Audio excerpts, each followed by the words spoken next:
One time, are you with me? In the middle of what I would describe as a season of stagnancy,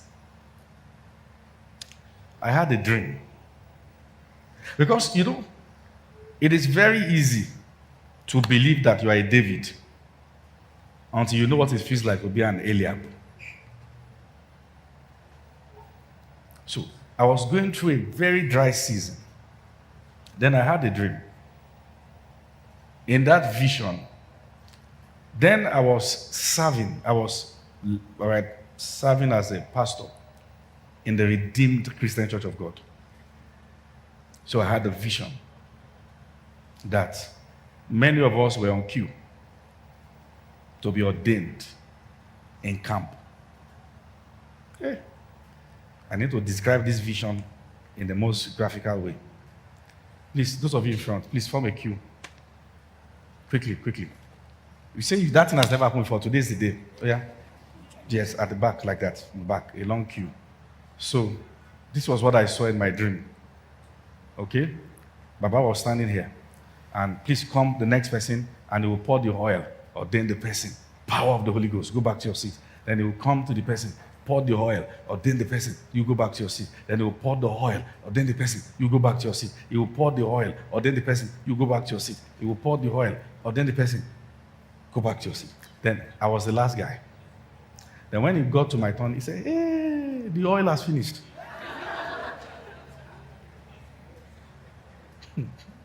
In the dream. If my life was going well, that dream would not be something deep. In the middle of a major dry season, it felt like God was against me. Imagine a man you so love and revere and honor, and now you are seeing people who come and tell you, we had dream. I saw that you anoint me. Me, I had dream. I said the saw oil has finished.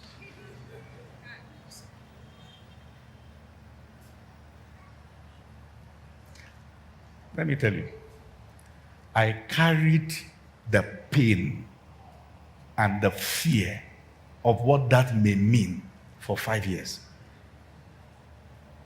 It doesn't matter what I was doing in ministry. The devil kept telling me, God had rejected you.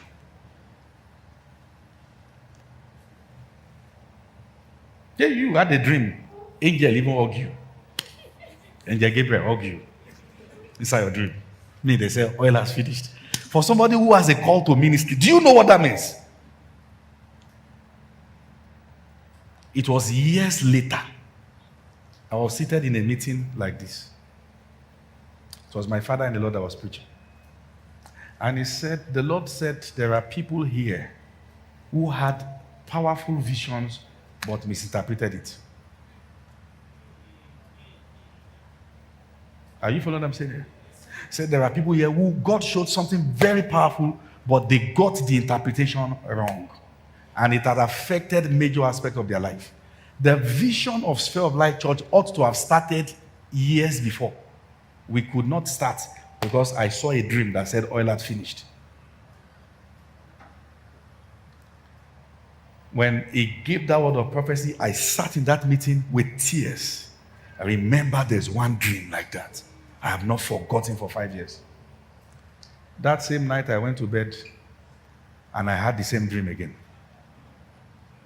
This time around I saw myself standing on that queue, and new batch of people had come. I was still there wailing and wailing and wailing. Then he said to me, what are you doing on that queue?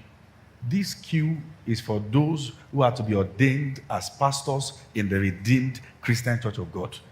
The other queue is for you, those who believe in what I carry. This is where you should have been. Wow.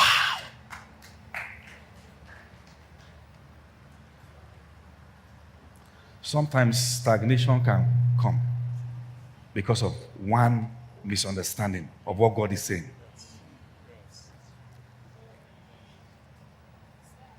And somebody is in the fix. Held up! Held up! Truly God spoke. I read something, all right, the book by John C. Maxwell, Leadership Gold. He was talking about communication. All right? Are you with me? He was talking about communication. Then he gave a story about two guys. He referred to them as lumberjacks. I'd like to recommend that book for people who want to grow in leadership. He said two lumberjacks, that is, those who are cutting trees, went to the forest to cut trees. And while they were busy cutting the tree, the axe, the iron part hit the other guy, the blunt part, and he passed out. Okay? Came out of the wood, hit the guy in the head, he passed out. Then the other guy called 911. And said, hey, 911, my friend is here, he's dying. And the fellow at the other side of the call said, relax. At least let's be sure he's dead before you start shouting. The guy said, okay. Then the fellow on the other side of the line heard a loud gunshot. I said, now I'm sure he's dead. You know what he did? So since he's dead, he went to kill him the more. The guy only passed out. What the fellow was communicating is, don't shout. This fellow may still be alive. What he heard is, make sure he's dead. It is not enough that God spoke. It is important you understand it. Something accurate that God said can stagnate you for life if you don't understand it.